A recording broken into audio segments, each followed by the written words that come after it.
Buenas tardes, gracias por vuestra asistencia a la última de las 4 masterclass que hemos tenido esta temporada de Escuela de Espectadores de Factoría Echegaray.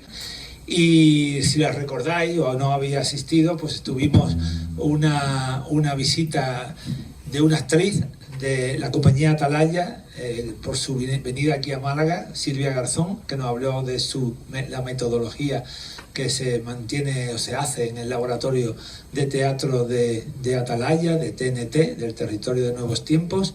Por otro lado estuvo el profesor ya jubilado de la RESAT, catedrático en voz, Vicente León, y nos habló también con otro libro que ha presentado sobre biomecánica también de la voz. Y por último, hace un mes y pico, estuvo el catedrático de teatro de la Universidad de Murcia y director y autor y creo que lo ha hecho todo porque nos lleva un montón de años por delante, César Oliva. Y bueno, fue también magistral el encuentro con él y la presentación del libro de la Academia de Artes Escénicas de España del Teatro Independiente.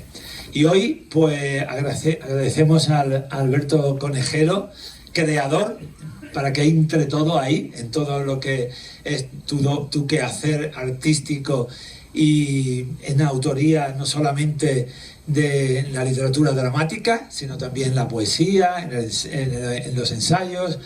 De modo que Alberto Conejero, que es andaluz de pro, de Vilches, y de haber estado hace muy poco también en una residencia artística en la Madraza de la Universidad de Granada, pues nos viene de Madrid.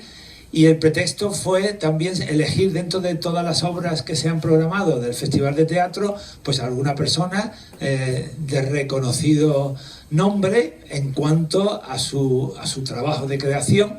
Y en este caso fueron Tres noches en Ítaca, que la vimos también en el primer acto del Festival de Teatro y que la disfrutamos y hablaremos de ella.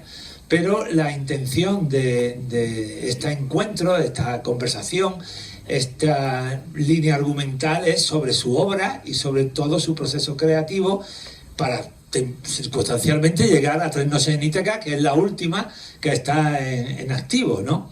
Y que además en 2026, o sea, este año, en febrero, se publicó. La podéis encontrar, además, una edición preciosa, preciosa.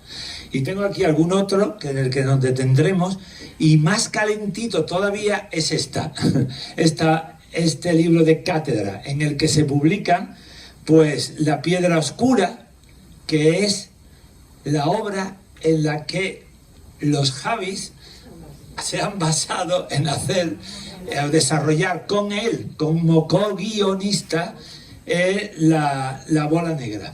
De modo que lo que le corresponde es simplemente pues felicitarlo también, ¿no? Como co-guionista.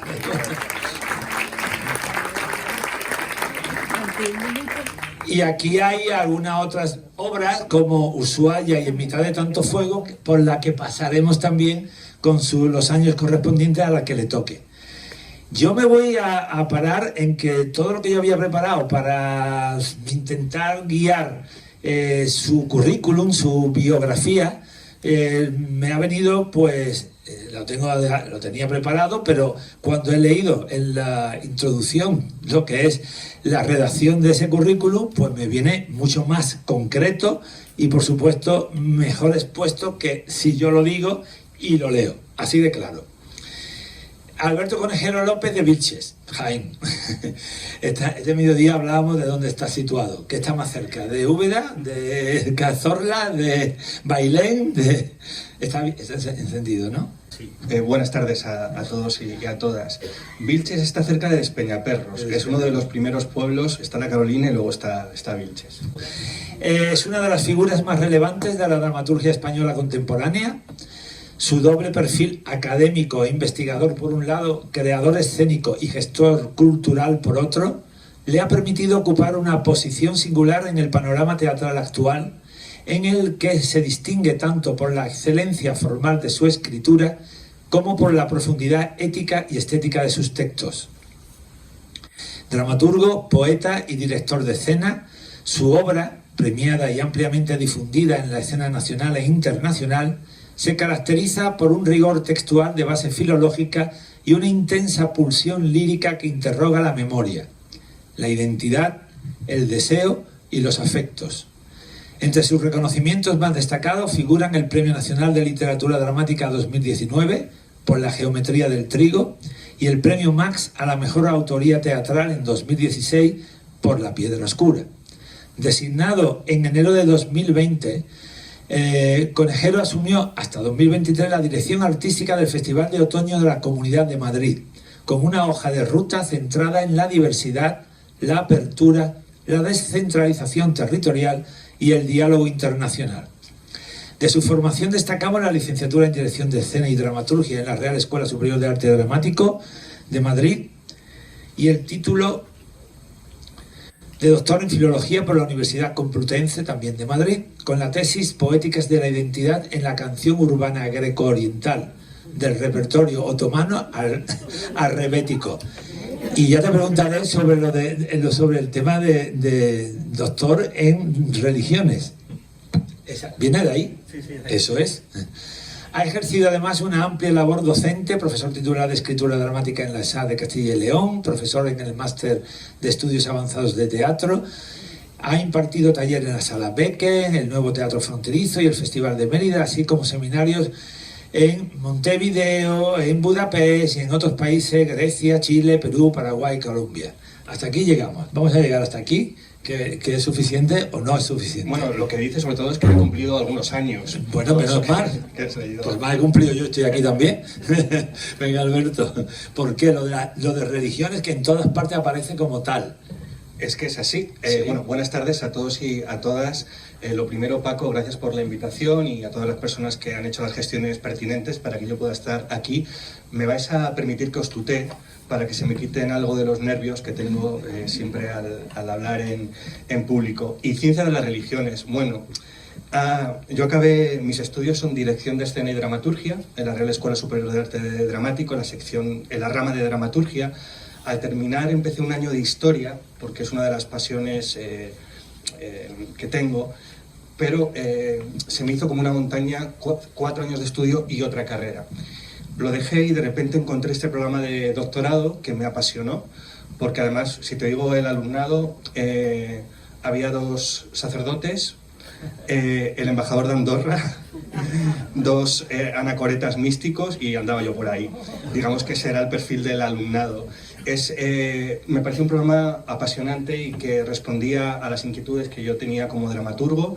Había asignaturas desde el sacrificio en el Mediterráneo antiguo a la muerte en la poesía francesa del principio del siglo XX, es decir, muy heterogéneo, y que permitía completar la formación desde algo que para mi teatro creo que es importante, que tiene que ver por un lado con la historia, con lo ritual y también con un deseo de trascendencia.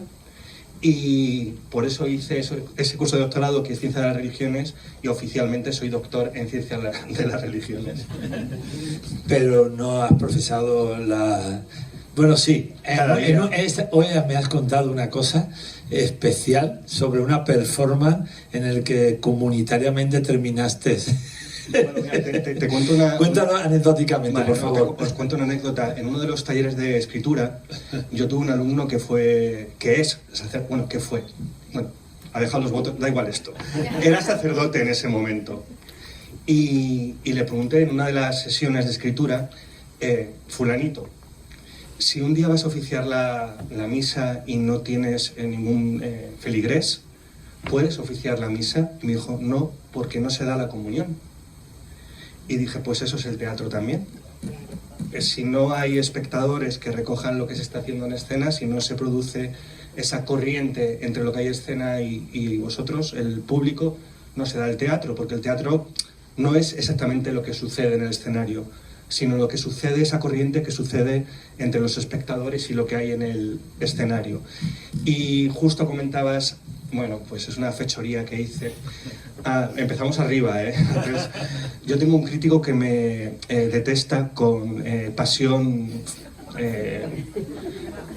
muy leal. Es muy leal en su odio. Lleva odiándome desde que yo salía esto del teatro, con unas críticas no solo a mí, pero bueno, las mías bastante feroces, yo diría que hirientes, sobre todo porque no me permiten aprender nada.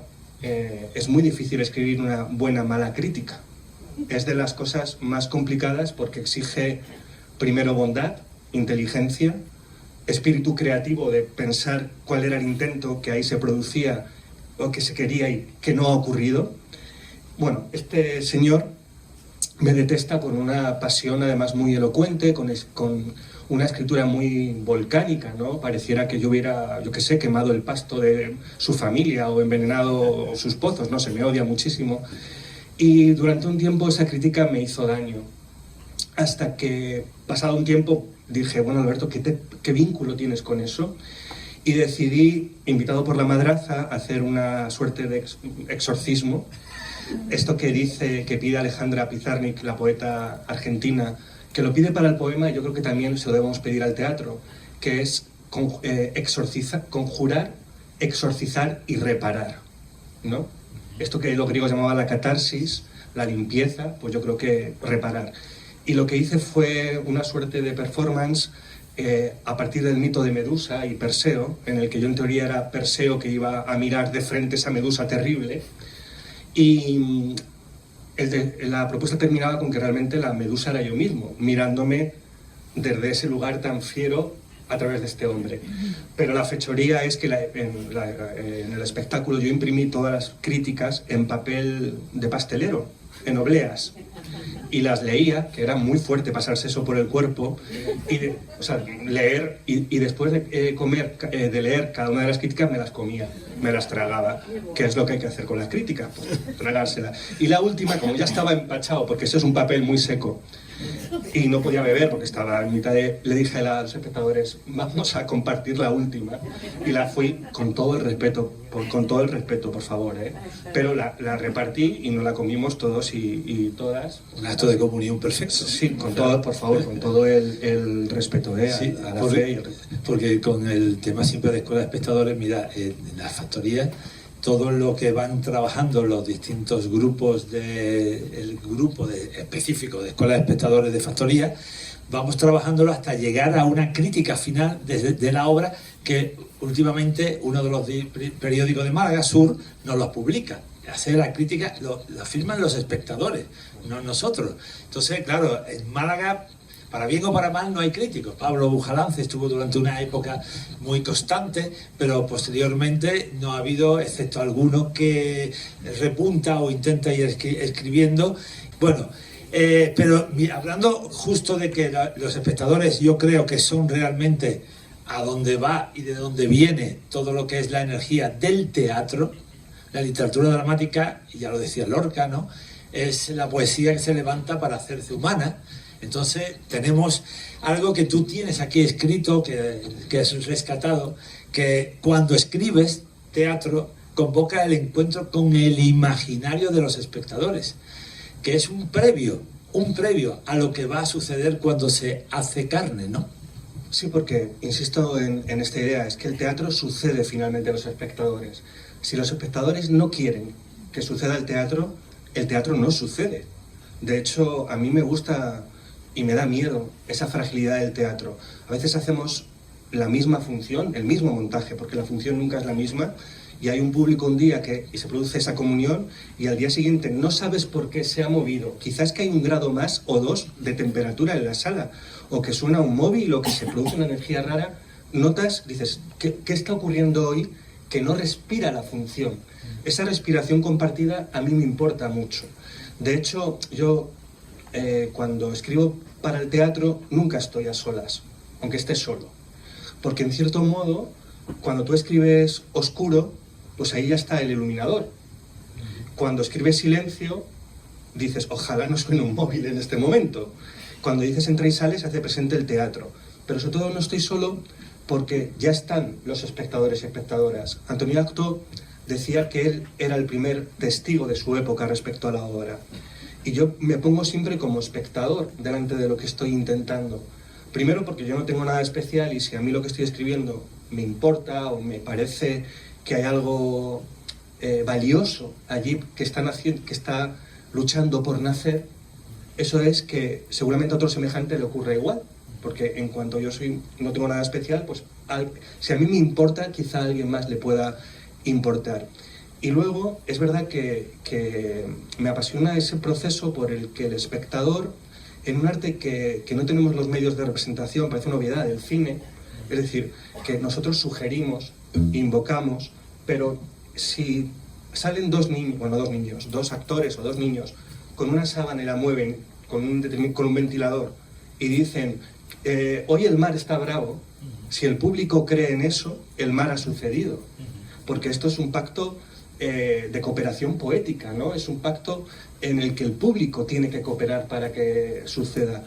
Y yo lo vivo con mi teatro, funciones donde se produce ese encuentro plenamente, que son inolvidables, funciones donde se produce un gran encuentro y alguna función he vivido donde no se ha producido ese encuentro. Y por último, si en un cine, una película, no hay ningún espectador, la película puede proyectarse, la idea de antes. Si en un teatro no hay un solo espectador, o los que están no desean que suceda el teatro no sucede porque el teatro finalmente son los espectadores.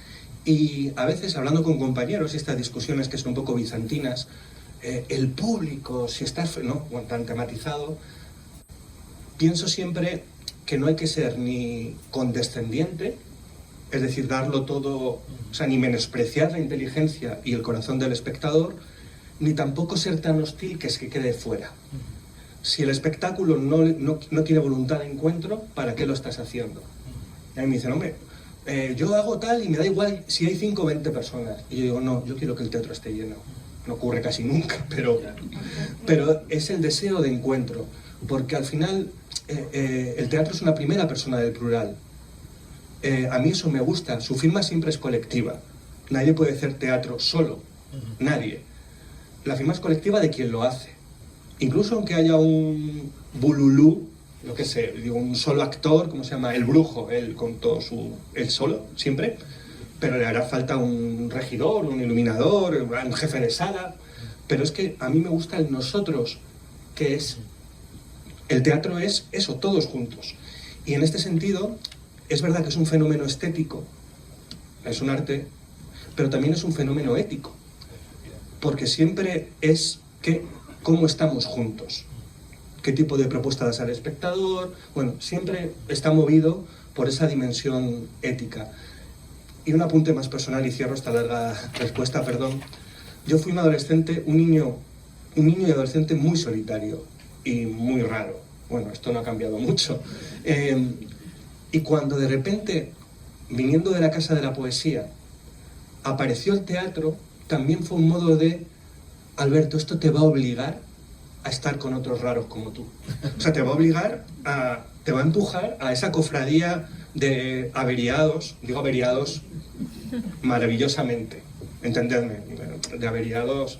Hay que estar un poco averiado para hacer teatro, o sea, hay que estar más averiado para ser un broker, pero para hacer teatro también. En todo caso, me permitía el encuentro.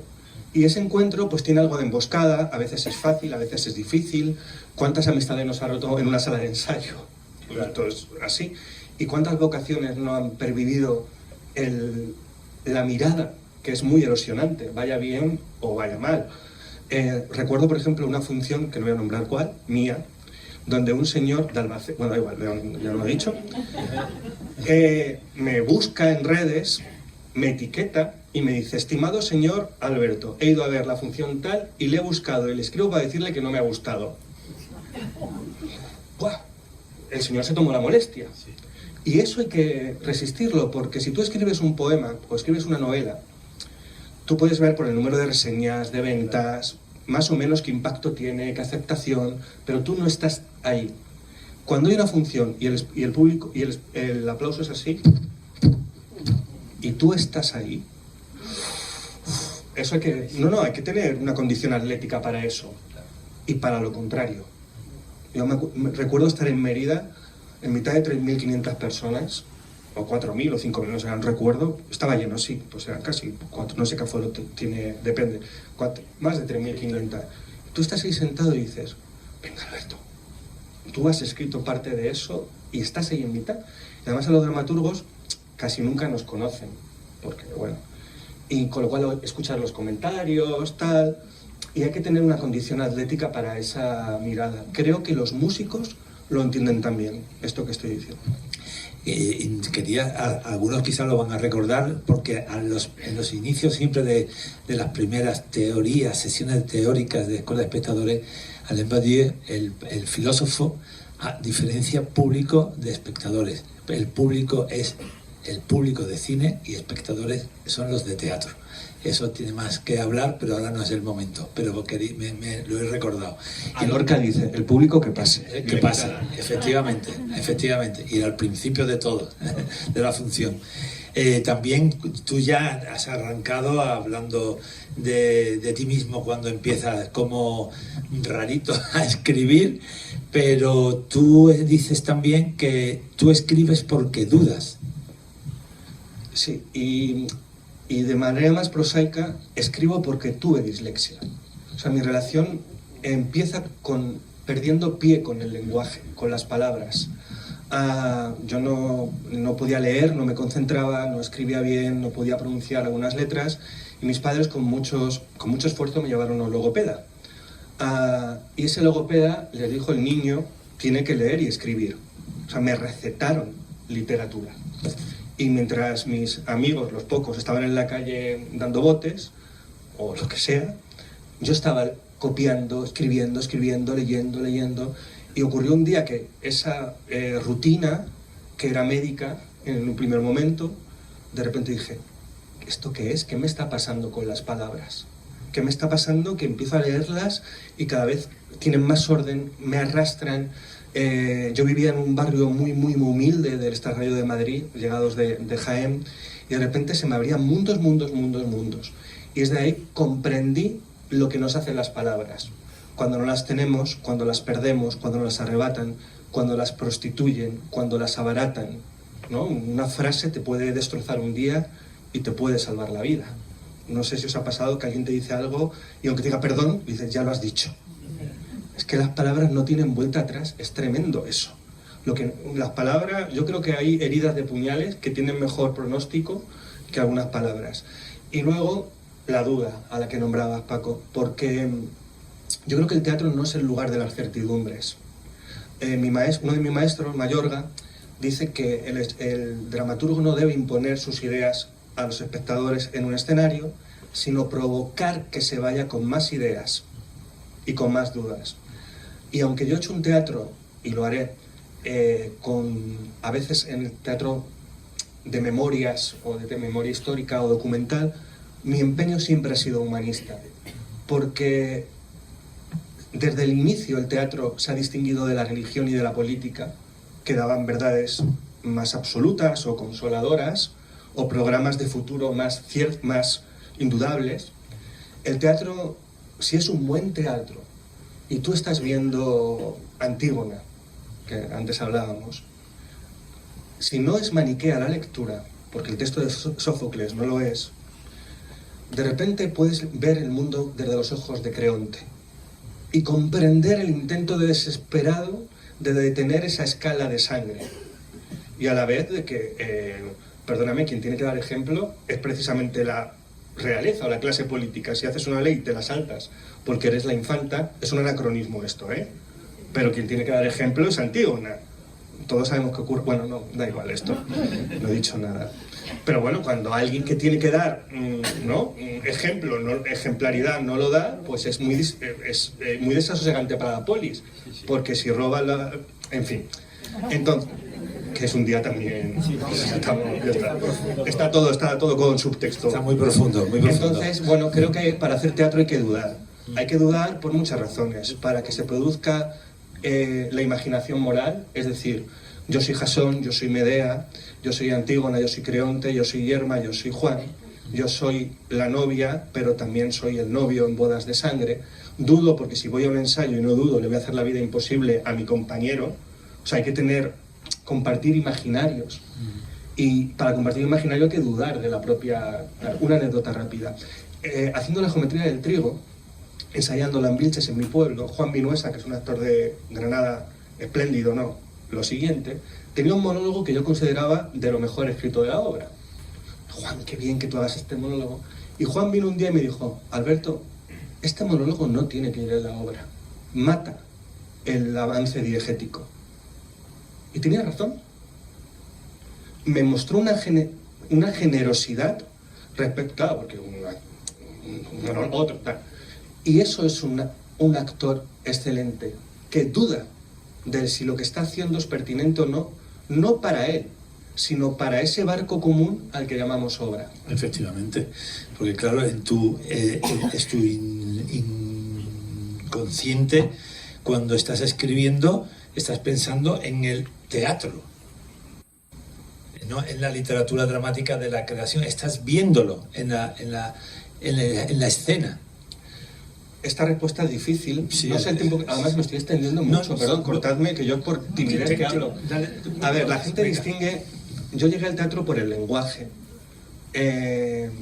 y soy un gran defensor de la literatura dramática, de su dignidad, de su cuidado. Me enfado mucho, me enfadé con un ministro, bueno, he discutido con un ministro, de hecho, por esto. ¿Cómo es posible que España, país invitado a la Feria de Bogotá, y no haya ningún dramaturgo o ninguna dramaturga?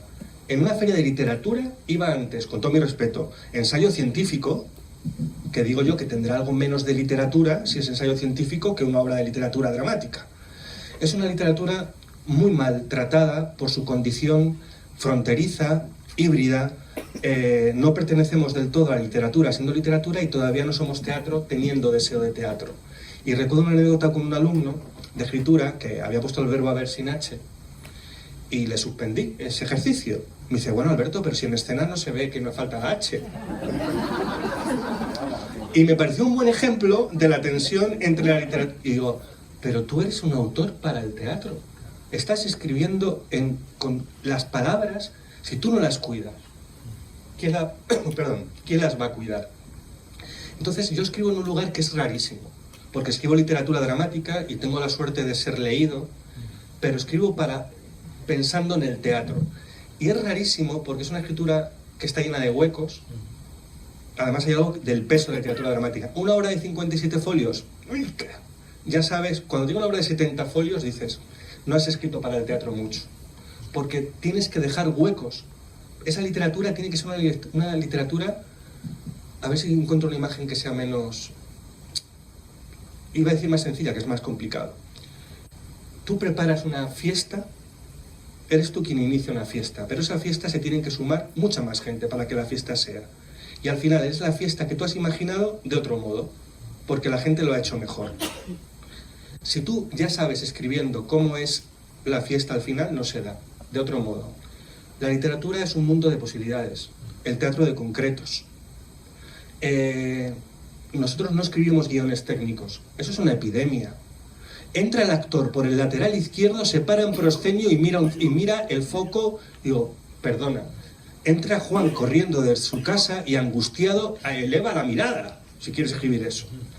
Es una literatura fronteriza que hay que cogerle el pulso para que sea literatura y a la vez tenga anhelo de teatro. Es como un náufrago que dice, sí, estoy en el mar, pero pertenezco a la tierra. Es que esta conversación se nos va a ir fuera de la idea que teníamos y habíamos hablado de seguir yo te sigo. Pero es que yo también me caliento un poco por el tema del concepto de la poética del de la literatura dramática y la poética de la escena. Es que esa poética lo podemos meter dentro de lo que podamos hablar después, ¿vale? Sigamos. Sí. Ahí tenéis, bueno, por un orden cronológico, poco a poco, títulos en el que también cuando te he preguntado antes eso, tenía que ver con que todas las obras que aparecen en tu bio, en tu currículum, no todas se han montado, se han llevado a cabo, pero dime las que no. Por ejemplo, esta Fiebre, que fue la primera que tiene un Premio Nacional de Teatro Breve en el año 99, tú tendrías, no sé, 20, 21 años, por ahí, ¿no? Del 78 soy. ¿Se ha llevado a escena? Esta es la única que no. Ajá. La primera. Ajá. La única. Sí, pues mira qué fácil. Húngaros, que fue también premio, además tiene como un recorrido desde un teatro breve a un teatro ya completo, y además dentro de lo que es un ambiente universitario, de un ambiente de joven, ¿no? Y que es genial ser Premio Nacional de Teatro Universitario, es pasar por ese teatro universitario del que hablábamos en la última sesión con César Oliva, y en el que hablamos de todo lo que aportó en los TEUs, las aulas y todo el teatro independiente. Cliff, esta se ha montado, sí, quiero recordar que se montó ganador del premio Leopoldo Alas Mínguez de la Sociedad General de Autores de España, y Ushuaia, que unas están editadas, otras no. La extraña muerte de una cupletista contada por su perro, que me encanta el título, ni idea de esa obra. De esa pues es preciso, porque he dicho una pequeña mentira y no voy a dormir.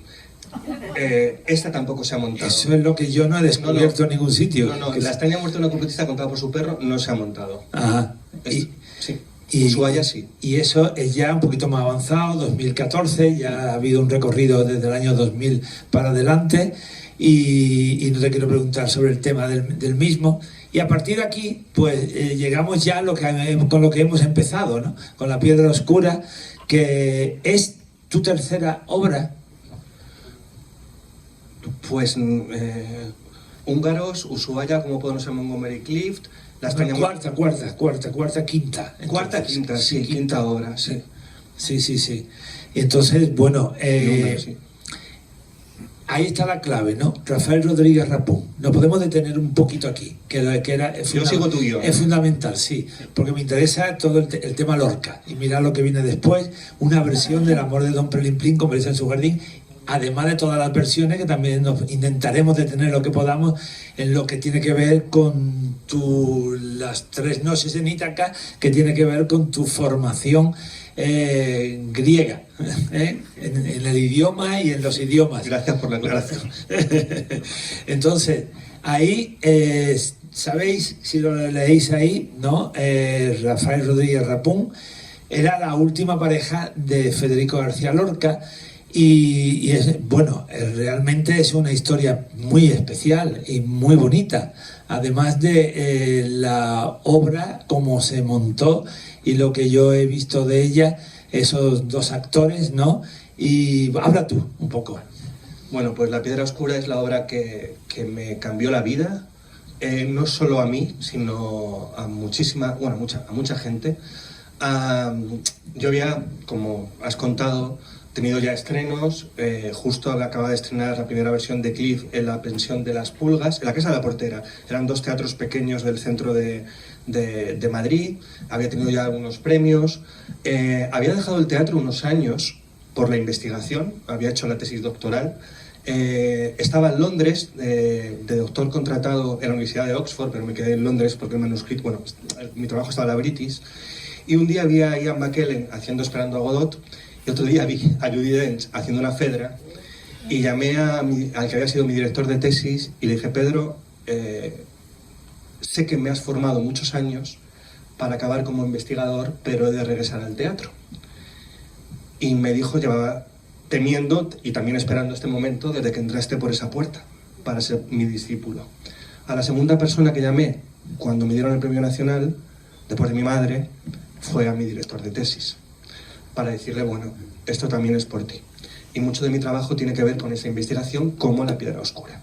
Había una convocatoria del ministerio para escribir textos y yo dije, me gustaría escribir una obra sobre Rafael Rodríguez Rapún, porque yo había leído los sonetos del amor oscuro, siendo joven, me habían impresionado mucho, había leído un poquito sobre Rafael Rodríguez Rapún, lo poco que se había publicado, y dije, quiero escribir algo sobre este hombre. Y me dieron esa beca, esa ayuda, y de repente me reuní con Ian Gibson, el especialista en Lorca, uno de los grandes especialistas, y me dijo, mira, yo es que no sé más de lo que ya he publicado, ¿por qué no tratas de localizar a su hermano, a Tomás? No ha querido casi nunca hablar con la prensa, ni con los investigadores, pero hazlo. Y yo de la de aquella, que ya han pasado unos años, había unas páginas que creo que eran las blancas o azules, no recuerdo bien, donde tú pones el apellido de alguien y el nombre, podías ver el teléfono. Esto ya en épocas de stalker y protección de datos ya no será. Y yo vi T. Rodríguez Rapún y dije, este es Tomás. Entonces le llamé por teléfono, voy a intentar ser rápido, no me conocía prácticamente nadie, yo oí una voz muy gastada al otro lado del teléfono, le dije, me llamo Alberto, soy dramaturgo, me gustaría, si usted no tiene molestia, reunirme con usted para que me cuente sobre su hermano, pero ¿usted quién es? Me llamo tal, no le conozco, no, ni usted ni nadie, prácticamente. Y esa conversación, por ser rápido, me dijo, pero ¿tú qué quieres contar de mi hermano? Y yo dije, mire, aún no lo sé, porque no he escrito la obra, pero intuyo que en la historia de su hermano hay algo que me puede ayudar a entender la mía. Y pensé que me iba a colgar, porque le dices esto a un señor de 90 años, que había sufrido además un ictus, y con una vida que ahora cuento rápidamente, pero se hizo un silencio, para mí el más largo del mundo, pero el que me cambió la vida, y me dijo, muchacho, cógete un taxi. Mira a ver si tenía dinero, y fui y aboceté unas preguntas. Llego a esa casa, me abre la puerta un enfermero que tenía, porque había sufrido un ictus, como os he contado, y lo primero que me dice, mira, no sé qué me vas a preguntar, pero yo no sé por qué sigo vivo. Me tiré de un tren en marcha que me llevaba a un campo de concentración. Como sabes, mi hermano murió con 20 y pocos años. ¿Qué quieres?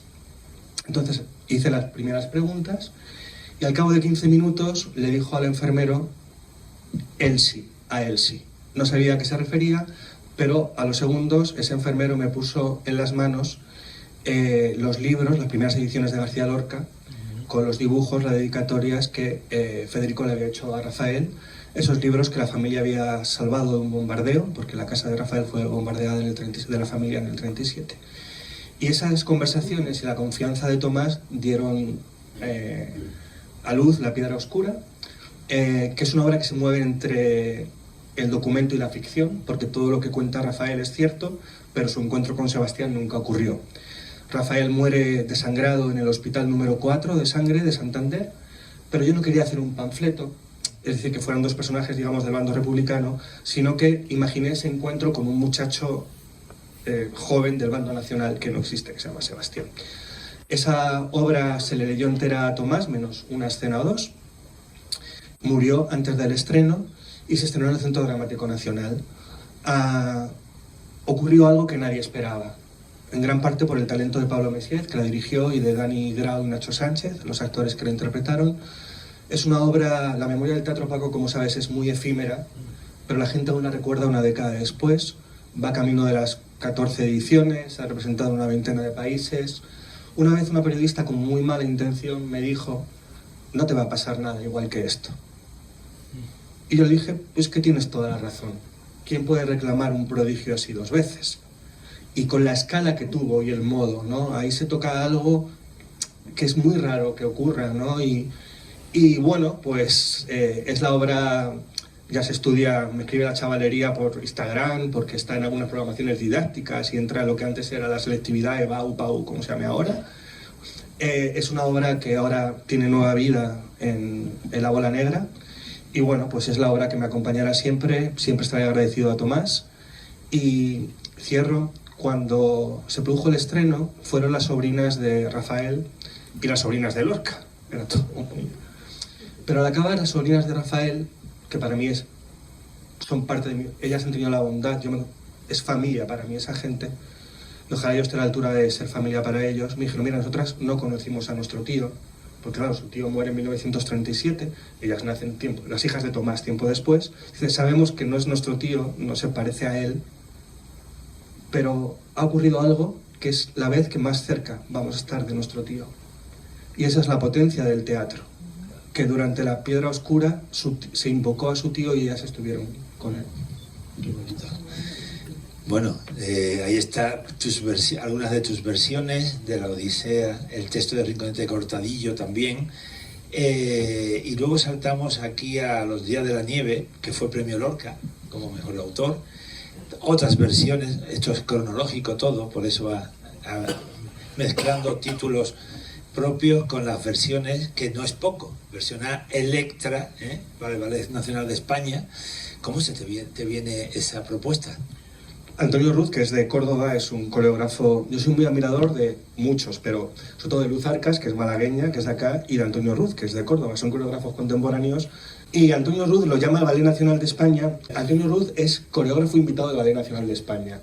Y como corrió la voz de que soy experto, que sea algo de tragedia griega y de mundo griego, y le gustaba mi trabajo, me dijo, oye Alberto, ¿tú quieres hacer una Electra conmigo? Y yo con el Ballet Nacional de España dije, adelante. Y fue una experiencia maravillosa, uno de los trabajos de los que me siento más orgulloso, de esa Electra que tuvo menos vida de la que debiera por cuestiones, pero poder verla en Mérida, en el Teatro de la Zarzuela, en el Teatro Real, o sea, fue realmente una experiencia espléndida. Y casi de continuo, Troyanas también, ¿eh? Sí. Seguido, ¿no? Muy sí, le he dado mucho a lo griego, ha sido Troyanas con Aitana Sánchez Gijón, Alba Flores, para el Festival de Mérida. Y luego sí que Fuente Ovejuna es un cambio que tiene su correlación hoy día con un monólogo que está al final de tu currículum, que está ahora mismo, no, en julio va a estar en Almagro, y que tiene que ver con el personaje principal de Fuente Ovejuna. Sí, yo hice una versión de Fuente Ovejuna para la joven compañía de la Compañía Nacional de Teatro Clásico, y yo hice una versión, no una adaptación, una versión de Fuente Ovejuna cuando se toca un clásico, ¡opa! Y yo cometí no un error, pero como cierto desborde de principiante, de versionador. Y es que toqué el monólogo de Laurencia, que es el monólogo que todo el mundo está esperando. Y de repente quité la estrofa, hice varios cambios. En Fuente Ovejuna, por ejemplo, como eran chavales, por ejemplo, el padre de Laurencia, en vez de ser el padre, era el hermano mayor. Y pensaba que tenía también que era a favor de obra, que fuera el hermano mayor. O sea, eran chavalinos. Pero toqué la estrofa que decía, maricones, mujerzuela, la gente está esperando, no es verdad, ángel de amor, ser o no ser, y los maricones de Laurencia. Entonces, quité esa estrofa por razones que no son las que dijo la crítica, y porque Laurencia era un personaje que me caía muy mal. ¿Por qué? Porque Fuente Ovejuna no se levanta, violan a Jacinta, violan a mujeres de la plebe, pero hasta que no tocan a la hija del alcalde no pasa nada en Fuente Ovejuna. Y esa era mi versión, quizá por venir de donde vengo. Y se lió parda. Entonces me obsesioné con Laurencia. ¿Esto de qué año es? 2017. 2010, mira, 10 años de obsesión, sí, casi, 10 de las obsesiones. Y dije, voy a escribir un monólogo sobre Laurencia. Voy a hacer una secuela, lo que llaman en inglés, que es horrible, spin-off, pero secuela. Con una Laurencia a punto de fallecer, muchos años después, contando desde su punto de vista Fuente Ovejuna. Se lo di a Ana Wagner, que es una actriz espléndida, y se enamoró del texto y se estrenó en la Sala Tirso y ahora va a Almagro. Ya lo sabéis, podéis ir a verla. Si habéis comprado entradas, sí, ya no hay. Y bueno, y Leonora también está rodando, ¿no? Ahora mismo. Sí. Bueno, sí, vamos a dejarlo para después. Yo sigo tu guión. Sí. Bueno, después de esto tenemos aquí a Todas las noches de un día, que también fue premio de la Asociación de Autores de Teatro, de Jesús Campos, y luego las versiones de Medea, La Tempestad. Ahí entra en Medea ya Lluís Pascual por primera vez, ¿no? Primera de dos. De dos, sí, eso de es. Dos. Sí. De dos. Un montaje maravilloso con una actriz catalana espléndida, Emma Vilarasau. Mi primera vez entero en catalán, en el Llura, que también estaba muy orgulloso de mirar un motor andaluz de Jaén ahí en catalán en el Jura, y fue una experiencia maravillosa, sí. Y todas estas, todo el teatro griego explica tus versiones en torno a la manera de darle la forma de la contemporaneidad respecto. Se han hecho muchas Medeas, se siguen haciendo Medeas y Antígonas, pero ¿hay alguna línea común entre las distintas que hemos mencionado? Bueno, es complicado porque un versionador suele trabajar de acuerdo con el director o directora de la obra. Yo recuerdo una vez, mira, voy a poner el ejemplo de Troyanas rápidamente. Troyanas es una obra que es el coro. Troyanas no tiene apenas acción, es el reparto de las, como sabéis, el reparto de las mujeres es un treno, es un lamento. Tiene el descubrimiento del asesinato, es un destripe, pero ya conocéis Troyanas, de Políxena, y aquí le toca a cada una, pero poco más. No ocurre el agón entre Helena y Menelao y poquito más. Claro, de repente me dice Karma Portacelli, no podemos tener coro. Yo tuve que rehacer el coro para dárselo a las 6 actrices que había por producción. Y de repente la crítica, Conejero ha quitado el coro. Y yo pensaba, ojalá yo tuviera potestad para poner y quitar coro de 200 personas, 300. Esta es también la difícil posición de un versionador. Claro. En el caso de la Medea de Lluís Pascual, teníamos claro que queríamos una Medea más contemporánea, utilizamos la de Eurípides, la de Séneca y la de Heiner Müller, y luego textos míos, muy centrado en Jasón, Creonte y Medea, en ese triángulo. Y cada versión te pide algo. Yo lo que intento es ser un servidor de dos tiempos. No tener tener mucho respeto para el material de partida, que a mí me apasione, sabiendo que el tiempo ya lo ha tocado.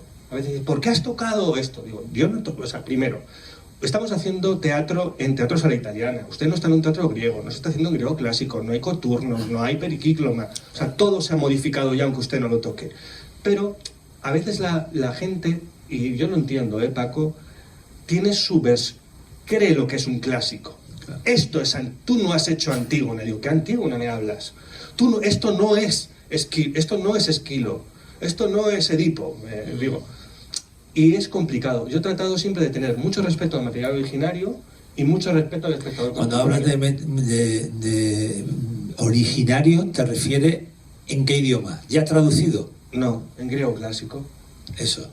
Sí, sí, lo he hecho desde el material mejor original. Imposible. Bueno, es que si no hay que pagar a los... Lo digo también, que a veces no se hace, pero es que los traductores, si agarras una traducción, hay que pagar a nuestros traductores. Claro. Entonces, bueno, no es por no pagarlos, pero si tú estás pagar capacitado, que me ha salido un no, sí, un pagarles. Sí, y que cuando traduces, aprendes que es el texto. No eres el mismo si traduces un texto. Y la geometría del trigo, que es el Premio Nacional de Literatura Dramática, te llega a posteriores de hacer estas versiones, y la escribes ¿por qué?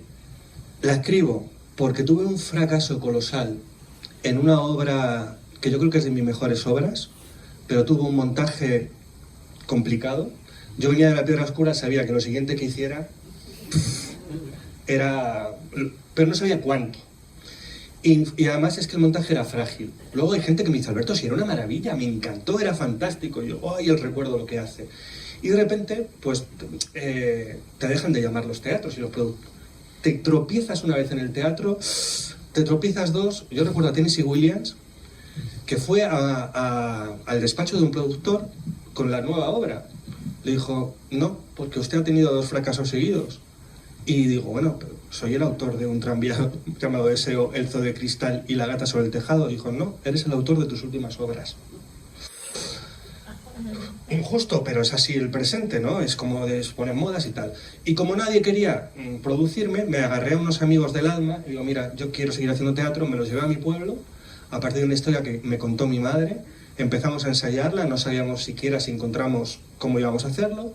El CDN vio el texto, Ernesto Caballero, quiero nombrarlo, nos programó. Fue premio nacional. Para mí es de las obras más importantes. De hecho, ahora estoy con el guión, a ver si es lo siguiente, para el cine, y muy rápido. Es una obra que nace de Jaén. Vengo de una provincia muy maltratada, muy olvidada, muy castigada por unos y otros. Aquí da igual que sean tirios, troyanos, rojos, azules, no nos han cuidado, lo tengo que decir, ninguno. Con muy poco teatro y está muy poco en el imaginario. Tú piensas en Jaén, piensas en Olivo y poco más, y las ciudades renacentistas. Y yo quería escribir una obra de mi tierra. Yo no tengo ningún muerto en Madrid, los tengo todos en Jaén, en Vilches. Y quería escribir algo muy ligado a mi tierra, a su pasado minero, a ese recuerdo de mi madre. Y cuando pasó todo esto del Premio Nacional y todo el jaleo, de repente me llama el alcalde de mi pueblo, me dice, mira Alberto, que hemos pensado que ese lugar del que tú hablas, que no tiene nombre, un lugar que se menciona en la geometría del trigo, que lleve tu nombre. Pues desde ese mirador, que no es un mirador, es una suerte de ermita que mira ahí, se ve el cortijo en el que mi abuelo analfabeto cuidaba las ovejas del señorito. Y yo miro ese cortijo y digo, ojalá abuelo supieras que tu esfuerzo, en cierto modo, está aquí. Que uno de tus nietos, gracias a tu esfuerzo, tiene el lenguaje que tú no llegaste a tener. Bueno, una vida más cómoda de la que él tuvo. Más que cómoda es la poética del lugar, la poética de las raíces y la poética después de estar ahí en medio de una serie de versiones, generar una obra que sigue todavía, que va a tener trayectoria.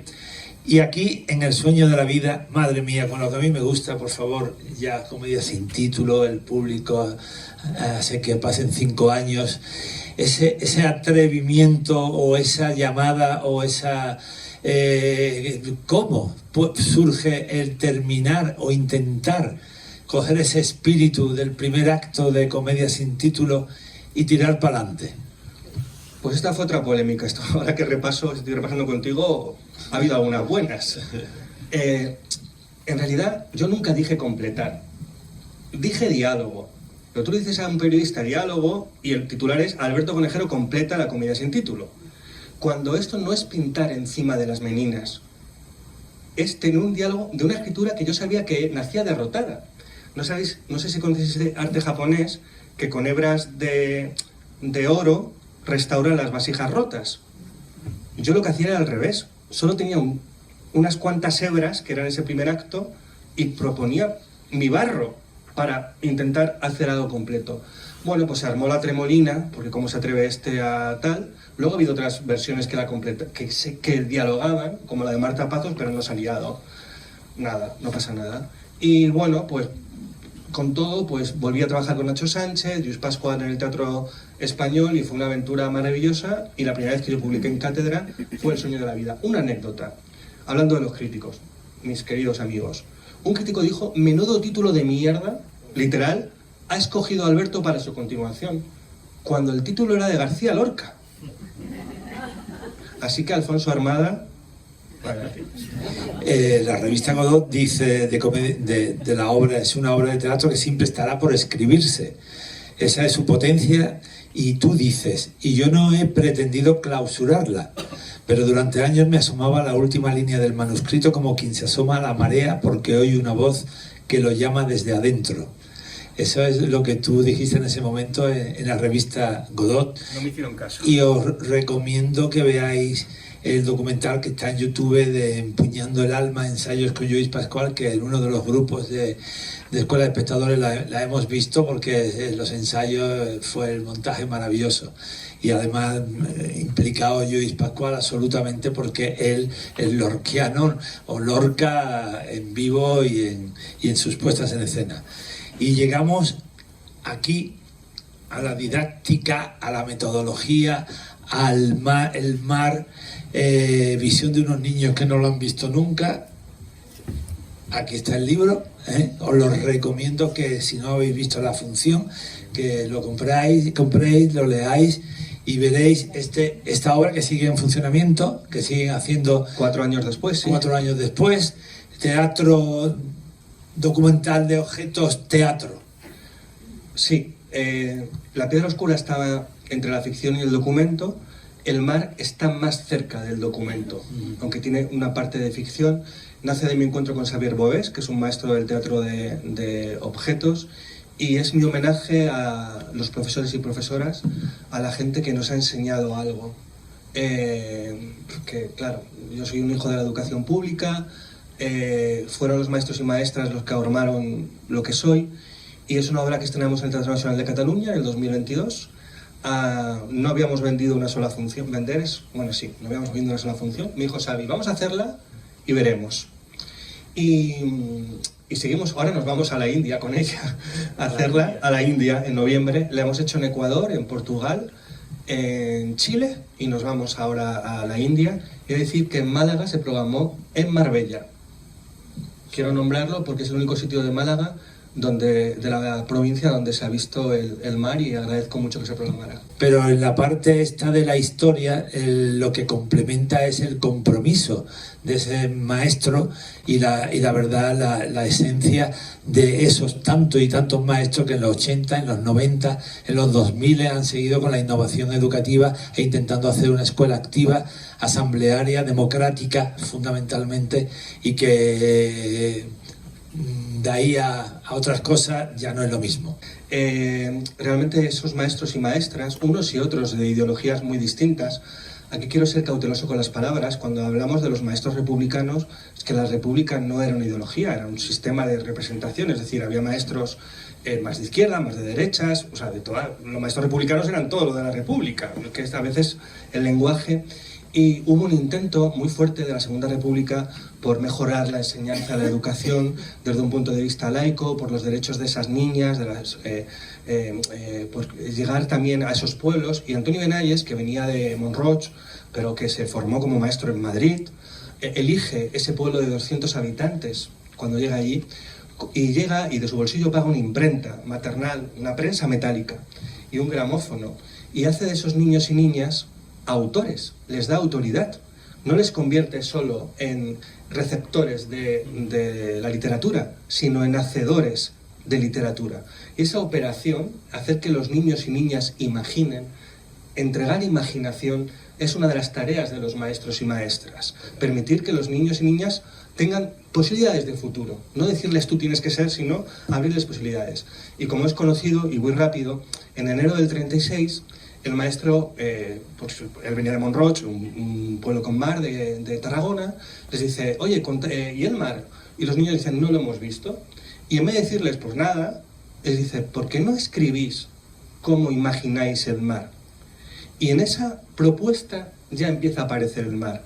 Y los niños escriben el mar, visión de unos niños que no lo han visto nunca, que es un cuadernito que es pura poesía. El maestro en julio les promete que les va a llevar al mar, por eso no se va de Burgos en julio, que se iba a finales de junio, se produce la sublevación y el maestro es asesinado. Es uno de los primeros maestros asesinados, dentro del horror de nuestra guerra, ¿no? Y de la catástrofe que es para unos y otros. Y con todo, esta obra de teatro es una obra humanista donde lo que se ve es esa vocación, ese entusiasmo, ese proyecto humanista, esa escuela. Y es una obra que pensábamos que, bueno, no sabíamos cuántas funciones íbamos a hacer. Llevamos 4 años con ella por el compromiso de todo el equipo, y nos ocurrió, la hicimos en Quito, en el Teatro Nacional Sucre, y pensamos cómo va a funcionar esta obra aquí en Ecuador, que habla de Burgos y de tal, Es de las funciones más especiales que yo he tenido en la vida. Hay muchos niños ahí que no han visto el mar tampoco, estando en Quito, ¿no? Y es para mí una obra muy, muy importante. La edición es bellísima, es de las más bellas. Marina Garcés, con su libro Escuela de Aprendices, fue también una parte que te inspiró, que te completó naturalmente todo el concepto de educación en todos sus sentidos. Y ella, pues la tienes aquí en su prólogo, y me gustaría cerrar este poquito con el final del prólogo, en el que escribe: he tenido la sensación de que con esta obra el público deja de ser público y se convierte en una comunidad herida y a la vez unida por sus memorias y por sus silencios, por sus sueños y por sus cansancios, por sus miedos y por sus convicciones. Esto significa que el tiempo no está clausurado. Las promesas incumplidas mantienen abierto el tiempo y lo convierten en un puente entre los pasados y los futuros para quienes no están dispuestos ni a claudicar ni a rendirse. Para mí es muy emocionante, la verdad, lo es. Y sobre todo porque llegando dentro de poco a la parte de Tres noches en Ítaca, un poco está todo ahí también, está seguro ahí. Después, en mitad de tanto fuego, este relato entre Aquiles y Patroclo. Y ya por último, Leonora y Laurencia, de la que has dicho ya algo. Y Leonora Carrington. Bien, rápidamente, y siguiendo tu guión, yo tuve un tiempo, esto es más personal, pero si no, no es honesto, en el que no pude hablar con mi madre. Fue un año de mucha angustia para mí, no poder hablar con mi madre. Y nacieron 3 obras que tienen que ver con la ausencia de la madre. Nacieron Leonora, Laurencia y Tres noches en Ítaca. En Tres noches en Ítaca yo exorcizaba mi mayor miedo, que es que mi madre muriese y yo no hubiera hablado, o sea, que no, o yo mismo, o que muriese yo y nos fuéramos sin perdón.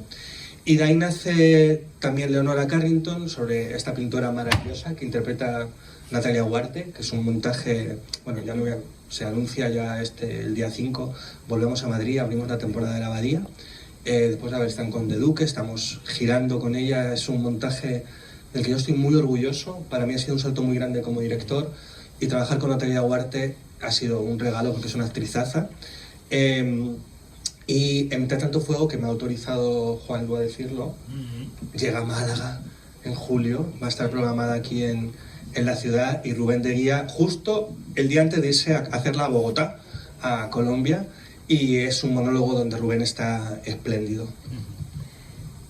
Pues llegamos al porque al principio pensamos en venir aquí, a que vinieras aquí, a Tres noches en Ítaca. Aquí está también el libro, también una edición preciosa, bonita, y hay aquí una parte, casi en el final de la función, en el que Ariadna, Penélope, Helena, que hermanas, ¿no? Qué nombre, sí. Y la madre Alicia y 3 nombres claves, ¿no?, en toda tu literatura de formación, de investigación. Y dice, por un lado, Penélope, son los alumnos de mamá. ¿Quiénes? ¿Qué alumnos? Dice, logré localizar a uno y se están avisando los unos a los otros. Mamá se carteaba con alguno de ellos, muchos ya de nuestra edad, claro, con sus familias y sus hijos, sus hipotecas y sus implantes capilares, pero que no habían olvidado a Alicia, su profesora, gente a la que las clases de griego clásico en ese barrio del extrarradio de Madrid le cambiaron la vida para siempre. Mira, está esta de aquí, es de un autor de teatro, aquí está el nombre. ¿Te suena? Alberto. No mucho. Y dice, usted nos preguntó el primer día de clase, ¿cómo reconoció la nodriza a Odiseo cuando regresó a Ítaca después de 20 años? Ninguno supo contestar y usted se enfadó. Les tiró el borrador. Eso es cultura general, nos dijo usted. ¿Cómo vais por el mundo sin saberlo? Pensamos entonces que usted había perdido la cabeza. Le pido disculpas. Con el tiempo comprendí, señorita Alicia, que usted nos consideraba dignos de todo ese pasado luminoso. Con el tiempo comprendí que usted quería para nosotros, los hijos de los obreros, de las limpiadoras, más posibilidades de futuro. Siempre se trató de eso, de un futuro más digno. ¿Verdad, profesora? Bueno, ¿es Alberto? Sí, no sé qué pasó aquí en Madrid cuando decía Alberto, no me suena de nada, el público se reía. Bueno, yo no soy muy amigo de la autoficción, de ser yo el sujeto de la obra, pero aquí no quería esconderme. Existió una Alicia en mi prosario griego clásico, la anécdota es verdad. Quizá lo del borrador no lo tiró y es un poco una exageración, pero sí que se enfadó. Y fue una persona que a mí me cambió la vida, porque me hizo amar todo, me hizo amar a Homero, a Eurípides, me hizo sentir que era digno de imaginar, que eso de la Ilíada no era un rollo, sino que yo podía habitar ese mundo. Y llevaba años deseando escribir una obra sobre ella, ocurrió lo de mi madre, y también yo quise, con esta obra, entregar una obra, es difícil encontrar el término, no quiero decir más popular, pero sí que la pudiera ver gente muy distinta, que tuviera algo de humor, porque cuando uno empieza a perder gente y se muere la madre de la persona que amas, y se mueren amigos, y de repente uno descubre esa risa que es como un salvavidas, ¿no?, en los sanatorios y en la sala de espera, comprenden también que el humor es un pasamanos ante los abismos que nos pone la vida. Y digo, yo quiero escribir una obra donde la gente se ría un poquito viendo mi teatro, que venía de unas intensidades, y he vuelto a ellas, pero bueno. Y de ahí nace 3 noches en Ítaca. La carta la rehice durante los ensayos, es un poco distinta a la que tú se la reparte a las 3 hermanas ahora, se la van pasando. Y es un homenaje a mi profesora Alicia, que no he logrado encontrarla. Yo creo que seguramente por el tiempo pasado habrá fallecido, porque estaba a punto de jubilarse. Y es que era la más cuerda de todo ese instituto. Una mujer excéntrica al principio, pero que era la más cuerda. Y me alegra mucho la aceptación que está teniendo en el público 3 noches en Ítaca, porque esa Alicia, que además es Julieta Serrano, la voz que se escucha cuando que yo llame, Julieta, sé que ya no estás, que estás retirada, pero por favor, ¿puedes grabarme esto? Y dice, si tú vienes a casa lo grabo contigo. Y claro, estar en casa de Julieta Serrano, que te están hablando de Agustín Gómez Arco, estás hablando de gente con la que trabajó, de Almodóvar, y tú estás ahí, la estás escuchando leer Ítaca de Cavafis, con toda esa humildad y ese cuerpo de, Alberto, ¿lo estoy haciendo bien? Y yo con las lágrimas, Julieta, maravilla. Pues no voy a corregir yo nada, Julieta Serrano. Y de ahí nace 3 noches en Ítaca, que es de momento, sí, mi última obra. Sí, digo, ¿qué he hecho en los últimos meses? Sí, es tu última obra. La penúltima. No siempre la penúltima. Siempre la penúltima, que si no... Pero de todas maneras, volviendo al punto central de esta función, por favor, Yolanda, por favor, Víctor, ponte de pie, por favor. Es un pequeño regalito que te vamos a hacer algunos de los... Van a leer para todos una parte del título que tanto nos suena en la memoria histórica de la música, de Cavafis. Cuando emprendas tu viaje a Ítaca, pide que el camino sea largo, lleno de aventuras, lleno de experiencias. No temas a los lestrigones ni a los cíclopes, ni al colérico Poseidón. Seres tales jamás hallarás en tu camino. Si tu pensar es elevado, si selecta es la emoción que toca tu espíritu y tu cuerpo.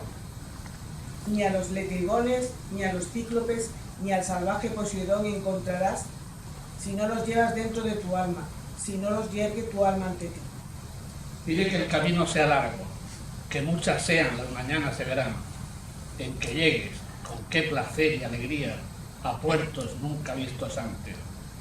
Detente en los emporios de Fenicia y hazte con hermosas mercancías, nácar y coral, ámbar y ébano, y con toda suerte de perfumes sensuales, cuantos más abundantes perfumes sensuales puedas.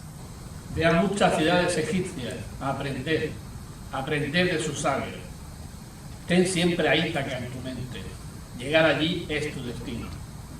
Mas no apresures nunca el viaje, mejor que dure muchos años, y atracar, viejo ya, en la isla, enriquecido de cuanto ganaste en el camino, sin aguantar a que Ítaca te enriquezca. Ítaca te brindó tan hermoso viaje. Sin ella no habrías emprendido el camino, pero no tiene ya nada que darte. Aunque la halles pobre, Ítaca no te ha engañado. Así, sabio como te has vuelto, con tanta experiencia, entenderás ya qué significan las Ítacas. Gracias, muchas gracias. Muchas gracias. Os puedo tutear. Habéis hecho algo complicadísimo. Levantaros de entre el público y muy generoso. Gracias. Y qué poema maravilloso. Maravilloso. Y pensar que lo escribió un hombre que trabajaba en una oficina, con una oficina muy gris, que no había estado en Ítaca. Y que en esa oficina de un trabajo enajenante imaginó su viaje a Ítaca, Constantinos Cavafis. Esta función muchas y muchos la habéis visto y por ese motivo de Escuela de Espectadores, sois también vosotros los que podéis preguntar cuando queráis. En cualquier momento paso yo el micrófono y preguntáis sobre la misma. En este caso, yo me centraría también, cuando dice Federico García Lorca, hay que recordar hacia mañana, porque esta mujer, esta Alicia, que ya aquí se puede decir perfectamente, se marcha, abandona a sus hijas o a su familia o a su mundo y vuelve a su ser, no al lugar desconocido que pueda ser esa isla, esa Ítaca o otro sitio. Las ganas que nos dan a muchos de decirnos, me quito de en medio, desaparezco, y ahí os quedáis todo con las responsabilidades, los compromisos. Pero esa valiente Alicia, esa valiente profesora de griego, ¿no?, que puede estar en cualquiera de los que no queremos quizás abandonar nuestras responsabilidades, pero sí llegar a un mundo previo de lo que es ese futuro que puede ser el mañana. Es todo un ejemplo de vida. Yo quería escribir una obra sobre el derecho a renacer en un cuerpo más viejo, que tenemos todos, porque yo creo que hasta el final la partida no está dada, y además en el caso de la mujer, porque la función tematiza algo y dice, bueno, las abandonó, tenían más de 20, es decir, yo creo que los padres también tendrían que tener cierto derecho a independizarse de los hijos. No solo los hijos de los padres, porque hay veces, digo independizarse, entenderme, a poder tomar decisiones que vayan también de cara a su propio deseo. Esa idea sacrificial, yo quiero que mi madre sea feliz, que viaje, que vea mundo, ¿no? A veces estoy en casa y de repente encuentro una anécdota un poco vergonzante, pero es verdad. Como ya la conté en Murcia, pues ya me he metido la pata. De repente estoy en mi casa y no me apañaba con la plancha, tenía un acto, medio tal, y llamé a mi madre con la idea de, mamá, venme a planchar la camisa, con 40, y escucho, mamá, ¿cómo se me dice? Hijo, bien, un poco cansada, ¿qué quieres? Yo, que te quiero, mamá, adiós, pap. Y comprendes como, ¿no?, las madres y los padres nunca dejas, pero hay algo del gesto de Alicia que yo consideré quijotesco, de convertir la literatura en el centro de la vida. Una mujer que vivió subordinada en un matrimonio terrible, de infidelidades, sufriendo el desprecio de los compañeros de claustro, de un alumnado que considera eso inútil, pues morirse en un lugar hermoso, después de una vida difícil, ¿no? Con cierto sacrificio, por supuesto.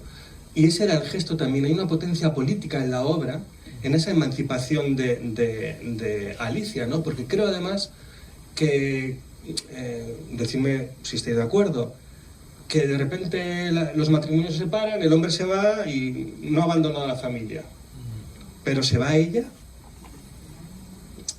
Claro, la obra está medida para que no es que las dejara con 18 años, es que Ariadna ya estaba en Estados Unidos, es decir, bueno, que a veces todo el mundo tiene derecho a hacer su vida menos una madre. Y de eso también habla Ítaca. Sí, además, bueno, está claro que como profesora de griego, sus nombres, Ariadna, Penélope y Helena, pero cuando la escribe y creas esos personajes con sus nombres, ¿estás siguiendo algún parámetro? Porque yo intentaba seguirlas a ellas si la referencia de Ariadna tuviera lo que era Ariadna en su espera, en ese hilo. Lo dice ella, estoy dentro de mi propio laberinto. Sí. Ariadna está perdida en un laberinto donde cree que el Minotauro siempre son los otros, aunque es ella misma. En el caso de Penélope, juega esa cosa de la esposa fiel, que trabaja en una fábrica de telas en ruinas, como Penélope que tejía y destejía, ¿no? Que se pregunta qué es la felicidad. Hay un verso que dice, Penélope, sal, el mar también te pertenece. Y yo quería, de Olga Novo, la poeta gallega, y yo quería que Penélope pudiera salir para poder regresar con su marido, ¿no? Ella tiene, no son spoilers, ¿no? Decir, bueno, yo tengo esta suerte de aventura y decido regresar, ¿no? Y luego está Helena, que es la que es la menos clara. Helena está presa de lo que los demás dicen de ella, porque es actriz. Como Helena está presa de su propia belleza, ¿no? Y por eso esos nombres. A veces no obedecer. Es como si te llamas Bernarda, pues ya tienes la mitad de la obra hecha. O Antígona, que es la que se opone a los padres, a los progenitores. Eran nombres parlantes. Yo quería jugar también un poco con el personaje tipo. que no sé si esto se ha entendido bien, pero quería hacer una obra que rozara el personaje tipo, ¿no? Ariadna la científica, Penélope la ama de casa, Maricuarzo, o sea, y luego darle la vuelta. Darle la vuelta para que de repente Penélope, el viaje que tiene, ¿no? La dignidad de ese personaje, y quería hacer una obra de señoras. Me apetecía mucho hacer una obra de señoras, sobre todo el personaje de Penélope. Es decir, a veces el teatro habla solo de cosas que nos importan a la gente del teatro, ¿no? Y yo quería hacer una obra de las amigas de mi madre. Quería hacer una obra mirando el mundo, porque yo soy un defensor.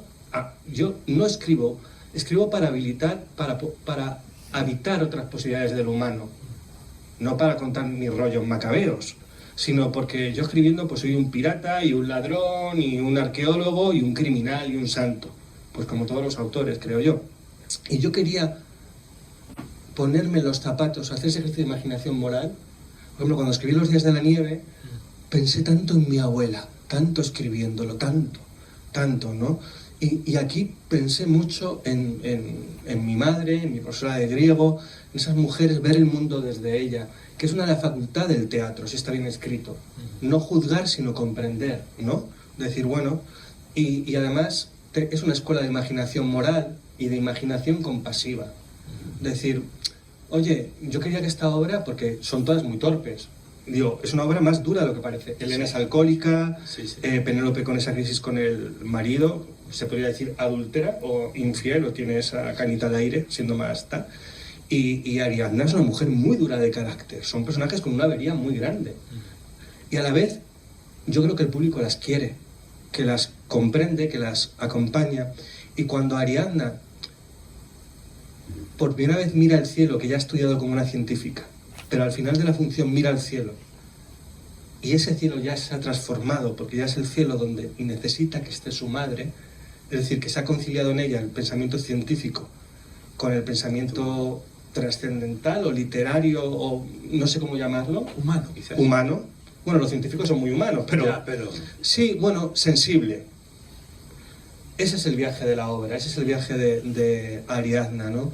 Y es una obra que a mí me importa mucho, agradezco mucho que estuviera programada aquí en el Cervantes, además creo que tuvo buena entrada y que es una función preciosa, eso me han dicho las actrices, que os mandan un abrazo.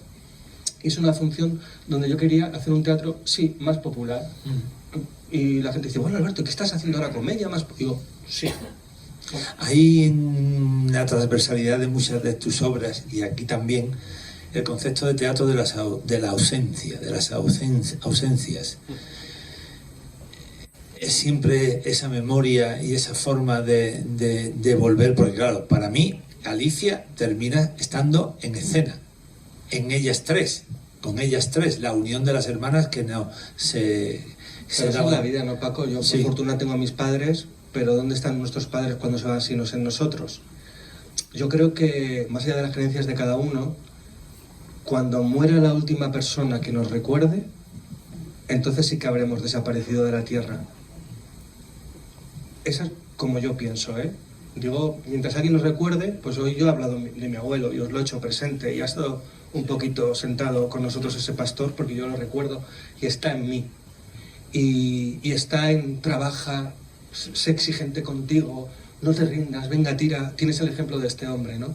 Entonces mi teatro habla todo el tiempo de personajes que intentan ir contra la maquinaria del olvido, ¿no? Por cuestiones que tienen que ver, pues, porque han sido borrados de la historia, o personajes secundarios, porque yo en mi adolescencia pues no era el jugador de rugby más conocido del instituto, precisamente. Entonces creo que aprendí a mirar el mundo desde una esquina y en fijarme en los que habían quedado fuera de la historia y darles un poquito del agua pura del presente, ¿no? Anthony Benayes, a Leonora Carrington, a Montgomery Clift, y personajes como Alicia, que la oímos, pero al final está en esa casa, dice la actriz al inicio, es la casa de una madre que acaba de marcharse, ¿no? Y que la vemos en las hijas, y que la madre es cada una, es la suma de esas tres hijas, ¿no? De la fidelidad de Penélope, que también es la única madre. Eso que dice Penélope, mira, esto hacía mamá como tú, es su laboratorio. ¿De dónde te crees que sacaste tú tu vocación, no? y a la vez la pasión desmedida y la imaginación que tiene Elena para ser actriz. O sea, eso es Alicia, ¿no? La suma de sus hijas. Y yo le decía a Julieta, este personaje es el más importante, es como Pepe el Romano. No lo vemos, pero lo oímos todo el tiempo. Es el que la lía, ¿no? Sería Julieta, lo entendió, es un personaje latente, ¿no? Y bueno, ¿qué personaje puede haber más importante que una madre? A ver, Constanza, por favor. Bueno, muchísimas gracias. Yo soy una principiante, estoy haciendo mis primeros pinitos y escuchándote surgen un montón de preguntas que no me quiero extender para que los demás tengan su posibilidad. Te quería preguntar, cuando empezás una obra, si la ves en el escenario, si te cortás a la hora de creatividad por las posibilidades técnicas que pueda tener de puesta en escena. Y también te quería preguntar, ahora con Piedra Negra, cuando entregas un texto para que se reescriba o tú eres coautor, ¿cómo te duele ese texto, tu creación, de dársela a otros que le metan mano? Constanza, sí, pero ella lo ha dicho muy bien porque es la mezcla de las dos, de la bola negra y la piedra oscura. Ha hecho justo ese camino. Constanza, mira, yo te puedo tutear, ¿verdad? Bueno, lo llevo haciendo. Yo tardo 1 año en escribir una obra, más o menos. Tengo 47, con lo cual, si me cuido, que no lo hago tanto, no tengo tantas posibilidades, no tengo tantos cartuchos que quemar, por una cuestión de tiempo y de la elasticidad de la imaginación. Con lo cual, cuando hago la obra, lo primero es que me tiene que importar a mí mucho, que además voy a ser el que más tiempo va a pasar con ella. Esto parece una tontería, pero quien va a pasar más tiempo hablando de la piedra oscura en su vida, o de Leonora de 3 noches sin Ítaca, soy yo, porque el espectador está un ratito y se va. Entonces intento que a mí me importe mucho. Pero quiero que se estrenen, porque yo escribo para el teatro, soy un autor para el teatro. Con lo cual digo, venga Alberto, 20 personajes, pues es más complicadillo. Entonces empiezas como a hacer una lucha entre lo ideal y lo posible. Eso es la escritura teatral. Intento, como dentro del campo de juego, no salirme del campo de juego. Mi campo de juego es el teatro. Ese es mi campo de juego. Yo no me salgo, digo, no, quiero una obra que dure 40 horas con 500 actores. Pues la puedo escribir si me da la gana. Es más, si alguien la quiere escribir, que la escriba. Yo sé que si la escribo tendré complicadísimo estrenarla. Cuando empiezo a escribirla, yo no sé muy bien cómo empieza una obra. Es como si te enamoras o te enfermas. Reconoces que te has enamorado o reconoces que te has enfermado, pero no sabes cuándo exactamente. Es algo de amor a primera vista, que ocurre alguna vez ocurre. Entonces, la incubas y no te la puedes quitar, porque todo te dice, no escribas. Quiero explicar esto, no escribas, si ya ha escrito Lope de Vega y Shakespeare y Sarah Kane, ¿para qué vas a escribir tú? Pero no te la puedes quitar de encima. Y te obsesiona. No, eso es importante, que no te la puedas quitar. Segundo pensamiento, haz algo que solo sea posible en el teatro, que no sea posible ni en el cine, ni en la novela, ni en la poesía. Es más, que dé vergüenza fuera del teatro. Quiero explicar esta idea. Que por convención, por su lenguaje, por su modo de ser, fuera del teatro no sobreviva. Porque si no, pues vete al cine o vete a la novela. Y por último, Constanza, la escribo después de incubarla un tiempo. Sí que es verdad que el momento de escritura intento sintetizarlo en 1 mes o 2 por no perder como el pulso o el tono o cosas que se mueven ahí, y porque si no me concentro la vida, porque claro, luego está la nevera, digo la nevera me refiero al alquiler, el pienso de las gatas, que hay que trabajar en otras cosas. Y esto lo quiero nombrar. O sea, muy pocos autores del teatro podemos dedicarnos exclusivamente a escribir teatro. Pero cuando la termino, se la paso a 10 personas. Para que me acuchillen. Dicho de otro modo, para que tengan, para adelantar la mirada múltiple que es el teatro, y apoyen, propongan, yo no lo veo, mira esto, se te ha ido, otra vez estás con lo mismo, no, esto sí, y estoy muy atento a eso. Adelanto la mirada que va a tener la escritura dramática, porque la escritura dramática tiene que pasar por el filtro del programador, del productor, del distribuidor, del espectador, o sea, tiene que ir pasando pantallas que no las pasa casi ninguna escritura. Entonces, Constanza, es una mezcla de honestidad, de yo quiero escribir esto. A mí la gente me decía, ¿vas a escribir una obra sobre la guerra civil con la piedra oscura? ¿Por qué? Si tú tienes 30 y pico años, ¿por qué no escribes algo más moderno? Y yo, es que necesito escribir esto. Si el deseo es verdadero, ocurren cosas. Es más, cuando he escrito más a ver qué ocurría, eso es algo lo huele. Y en relación a la última parte de tu pregunta, cuando se estrenó La Piedra Oscura, en Montevideo, el director, cuando yo estaba en el aeropuerto de Madrid, Barajas, camino de Montevideo, antes de las 12 horas, me dijo: Alberto, he quitado la última escena. Y yo viajé a Montevideo, ese avión, viajé porque me había pagado el billete de la Embajada de España y no quería problemas diplomáticos, si no, no hubiera ido. Me la asesinaron, porque La Piedra Oscura en gran parte es su final. Es una experiencia amarga. Luego llegó Pablo Mésiez e hizo el mejor montaje posible para esa obra. Bueno, pues es muy difícil, porque tú te entregas una criatura, ¿no?, al mundo, que es tu hijo o tu hija, y te duele, y lo confías, y te lo devuelven sin piernas y sin brazos. O sea, perdonadme, entendedme, pero es que a mí una obra me duele. Y con La Bola Negra, por tal, no es exactamente La Piedra Oscura. Cuando se cambió el título, al principio dije: ¡ay! Lorca barajó 2 títulos. Y luego pensé: está muy bien, porque así La Piedra Oscura será siempre mi obra de teatro. Chiquitita, mía, con sus tal. Y bueno, la obra es distinta, digo, forma parte de una trama. Yo he estado en el guión, es muy distinta, los actores son otros, pero claro, yo cuando la vi en esa sala de proyección, todo el inicio de La Piedra Oscura de Sebastián, y lo vi en el cine y dije: ¡oh! Claro. Y luego pues una cosa más de niño chico, que yo lo cuento porque si no estaría dándomelas, pues saber que tu nombre ha estado ahí en Cannes. O sea, que acabó esa proyección, 2000 personas a 20 minutos y pasaba tal, y Pidado la Piedra, pues bueno, pues dices... Te enorgulleces, claro. Sí, y es tu obra y no lo es. Claro. Pero eso pasa en el teatro siempre. Último, una alumna en una clase de escritura me dijo: es que tú no me vas, en un taller, tú no me vas a decir a mí qué tengo que escribir. Y yo pensé: ¿para qué te has apuntado a un taller conmigo? Pero le dije: en el teatro todo el rato nos están diciendo lo que tenemos que escribir. Te lo dice cuánto tiene que durar una función teatral para ser programada, ¿no? Te lo dice todo el tiempo todo el mundo, los programadores, los actores, y por qué, y para qué, y qué, los críticos. Y tienes que tener mucha elasticidad, constancia. Yo te recomendé, esto no es un consejo vendo que para mí no tengo, pero hay que hacer así, decir, como tengas una relación confesional con la escritura, digo del teatro, cercano al diario, cercano, esto es mío, incluso la poesía, hay que ser poroso, porque si no, sufres. Y luego, al hilo de lo que decías de la dirección de escena, y también has dicho que, por lo que he entendido, que no sueles acotar mucho tus textos, entiendo que eres flexible en cuanto a la dirección de tus obras y tal, ¿no? Pero ¿no has sentido nunca la tentación de decir: mira, me la estás machacando, esto lo dirijo yo? ¿Nunca has dirigido tus propios...? Sí, ¿tu nombre es? Yolanda. Yolanda, mira, de hecho, a ver, es que no te queda otra que confiar.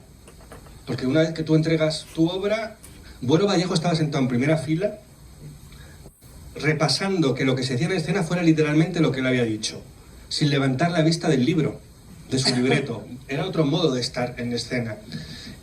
Yo trato de confiar. Hay directores y directoras que han cuidado las fragilidades de las obras y las han hecho mejores, las han cuidado, y montajes que hacen más evidentes esas fragilidades. Porque yo creo que una obra tiene que ser frágil.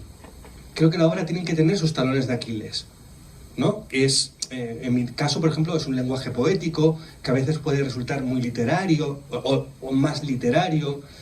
Yo no soy un autor de mucha acción, me interesa más el proceso emocional que no la peripecia.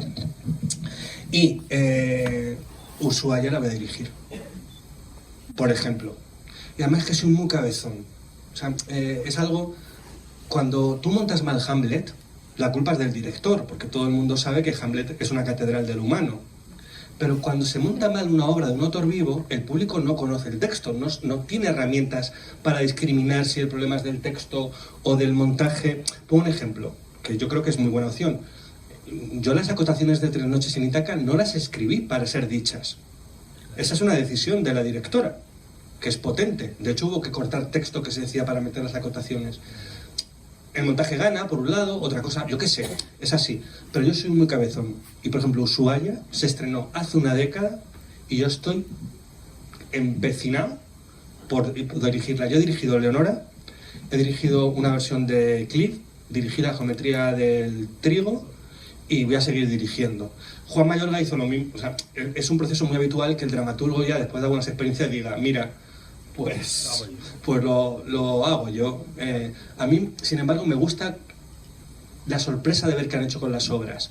Y además, bueno, pues ahora se está haciendo En mitad de tanto fuego en 4 países. O sea, no soy un autor de solo lo dirijo yo, ¿no? Por ejemplo, La zaranda, sus textos habitualmente de Calonge son solo para La zaranda, o los de Angélica Lidl son solo para Angélica Lidl. A mí me gusta mucho que las obras estén por ahí y a veces son maravillosas. Mira, La piedra oscura yo la he visto en ruso en el Teatro de Arte de Moscú. La he visto dentro de una celda en Paraguay. La he visto en Colombia cuando se firmó el acuerdo entre las FARC y el gobierno y era otra obra. Algunos montajes han sido espléndidos. Unos han metido a Lorca, que no está tal, otros no. Y a mí eso por un lado me gusta. Pero sí he sentido tres veces. Porque la obra puede salir mal. Yo también quiero nombrar esto, es que es algo humano, es que no siempre puedes hacer obras maestras. Se muere la gente si tiene que hacer obras maestras. Nadie puede tener... O sea, yo quiero el derecho al fallo. Si no tengo el derecho al fallo es que no tengo el derecho a la investigación. Solo me he desesperado 3 veces porque he sentido que había mala fe. O que el director o la directora abandonaba el montaje. Yo estreno y no está bien eso, y al día siguiente me da igual que ya no haya ensayos pagados. Yo estoy en un teatro. Esa es la pelea. Pero por otro lado, teniendo que alguien te dirija tu obra, teniendo Bodas de sangre, o Romeo y Julieta, ¿no? O Luces de Bohemia, pues también es una apuesta por un autor vivo. Entonces yo qué sé. Yo puedo decir, es que tú no eres, yo qué sé, tú no eres Ostermeyer, no eres Lluís Pascual. Y me pueden decir, bueno, ni tú Arthur Miller. Pero hay que tener sobre todo bondad y que el intento sea sincero. ¿Alguna pregunta más? Carmen. Oye, os agradezco tanto la escucha que me doy cuenta que llevamos 1 hora y 40 aquí. O sea, yo no me voy de Málaga esta noche, pero tendremos que ir. Hola. Ya esta es la última. Sí. Bueno, encantada primero de estar aquí. Igualmente. Y, bueno, me ha venido una pregunta que quería hacerte, pero he visto que como estaba con 3 noches en Ítaca, pues digo, bueno, no la hago. Pero como he visto que ha hecho una correlación, te vi en una entrevista hablar de La zaranda y de Angélica Lidl y cómo tu teatro también tiene como su poética, ¿no? Y a mí me gustaría que tú me hablaras un poquito de cómo interrelacionas a ellos contigo, porque es verdad que a priori no... Es verdad que antes has dicho en un momento dado la trascendencia, ¿no? Como que me la has contestado, pero bueno, me gustaría ver si pudiera decirlo. También por el trabajo que tuve de gestor y de programador, y porque soy un espectador de teatro, yo creo que soy he procurado mucho cuidar al espectador de teatro que soy. Porque cuando nos dedicamos al teatro y vamos al teatro, porque está programado, porque no estoy yo, otra vez, esto yo lo haría así, mira tal, somos a veces la gente del teatro muy malos espectadores de teatro, muy duros. Y yo he procurado siempre cuidar mi espectador, ir a favor de lo que ahí está ocurriendo. Y si algo no me gusta, pensar, bueno, yo no soy el espectador de esta obra, pero el de al lado sí. No sé si me estoy explicando. Y sobre todo que no me guste el teatro solo que yo soy capaz de hacer. El teatro, digo, si solo me gusta el teatro que se parece al que yo hago, pues es una cuestión muy endogámica. Aún así, lo que me gusta a mí de La zaranda tiene que ver con la poeticidad del lenguaje, con el leitmotiv, la letanía, ese tiempo ritual, ¿no? En 3 noches en Ítaca hay algo del lenguaje, del tiempo ritual, que es un tiempo de espera de esos personajes perdidos. Y Angélica Lidl. En Angélica Lidl yo creo que es nuestra gran poeta. Es una poeta maravillosa. Es una autora fantástica. Está en una tesitura que no es la mía y con un lenguaje que no es el mío, pero creo que hay algo de el sentido de la trascendencia, de lo ritual, de la palabra poética, porque yo recuerdo a alguien que me dijo en La piedra oscura, es que un campesino del 37 no habla así. Digo, claro, ni los campesinos del siglo XVII hablaban en redondillas como lo de Calderón. Es decir, que yo no soy un autor realista, es que no sirvo para el realismo. De hecho, no he hecho tele, que me han llamado, no he escrito guiones televisivos, pues que es que no sé escribir bien, pero esto no lo digo lo digo en mi contra. Es que me sale, yo creo la trascendencia del lenguaje, que cuando un espectador paga una entrada para ver una obra mía, tengo una experiencia de lenguaje que solo va a encontrar en el teatro. que no la va a encontrar ni en el cine, ni en la tele, ni en el comercio. Y en 3 noches en Ítaca, que para mí fue, bajé, traté de que la poesía estuviera de otro modo, pero está lleno de versos. Por ejemplo, cuando Penélope tiene la insolación, ¿no?, que vuelve tal, esos son versos de Safo, de Anacreonte, está lleno de, o sea, ella delira en lírica griega arcaica, y que hubiera poesía en ese modo de decir. Entonces sí, me siento, a mí la zaranda, seguramente la zaranda, Angélica Lidl y Mayorga son para mí como las referencias, como el triángulo. Mayorga en cuanto a letra de texto, la zaranda en cuanto a ritual, y también como andaluz reconozco allí algo que me importa mucho, y Angélica Lidl en la potencia de lo poético, en que el lenguaje sea indócil y que el público diga, esta palabra no sé cómo decirlo, no me da igual ese lenguaje. Esas palabras están vivas, son fieras, son peligrosas, son eufónicas. Mira, recuerdo, la geometría del trigo tiene fragmentos en catalán, y la hicimos en Vilches, en mi pueblo. La hemos hecho en muchos lados, ¿eh? Y de repente me dijo una paisana mía, yo no me he enterado de esto del catalán, era como si estuviera tomando anís y me emborrachara, qué bonito. Y yo me acordé de una cosa que hice bodas de sangre, es que me habla el novio y es como si me emborrachara. Digo, es que mis paisanos hablan como Lorca. Lorca hablaba como nuestros paisanos. Entonces yo quiero que el espectador, trabajo mucho la rima, ya se están haciendo estudios, pero bueno, el octosílabo, el endecasílabo, el leitmotiv, la letanía, trato de que mi lenguaje tenga algo embriagante. De cuando estás en el teatro digas, hostia, ¿cómo está esto medido? Que sea eufónico, que sea musical. Yo no pude ser músico porque mis manos son torpes, y veo muy poco, veo menos que un gato escayola, pero intento que la música, o sea, yo trabajo, por ejemplo, para mí la acotación más importante es pausa, pausa breve, pausa larga, silencio, silencio, o sea, trabajo continuamente con los silencios, como trabajan los músicos con los puntos o los calderones, o sea, trabajo mucho con la eufonía, porque quiero que el público tenga una experiencia trascendente del lenguaje, y eso lo hace Angélica Lidl y lo hace la gente de la zaranda con maestría. Y además eres poeta, ¿eh? Aquí la última que tengo controlado tuyo es en la Traversal, que es la colección de aquí de Málaga, efectivamente, con esta casa. ¿Te consideras, por hablar en todos los sentidos de tu creación, eres un poeta? Al principio eso me daba mucha vergüenza. Da más vergüenza decir que uno es poeta que uno es ladrón. Pero con el tiempo digo, mira, Wisława Szymborska, la poeta polaca, dice: prefiero el ridículo de escribir poemas al ridículo de no escribirlos. Yo creo que soy un poeta que sirve en la casa del teatro. O sea, solo tengo 2 poemarios, bueno, porque el teatro me están... Alberto, el tercero. Si descubre un incendio. Ese fue el primero, el segundo en esa casa, y el tercero vendrá, pero es que luego viene el teatro y es que soy un hombre de... Cuando uno descubre no ya su vocación, sino su condición, es que yo soy un hombre de teatro y... Es acción, el teatro es acción. Y encuentro, como el que hemos tenido hoy. Sí. Pues mira, te voy a terminar leyendo el comienzo de Comedia sin título, donde muchos de los personajes son los espectadores, naturalmente. Y el autor inicia, muy cortito, esto es muy cortito, pero te lo dedico a ti, claro. Muchas gracias. Dice el autor: señoras y señores, no voy a levantar el telón para alegrar al público con un juego de palabras, ni con un panorama donde se vea una casa en la que nada ocurre y a donde dirige el teatro sus luces para entretener y haceros creer que la vida es eso.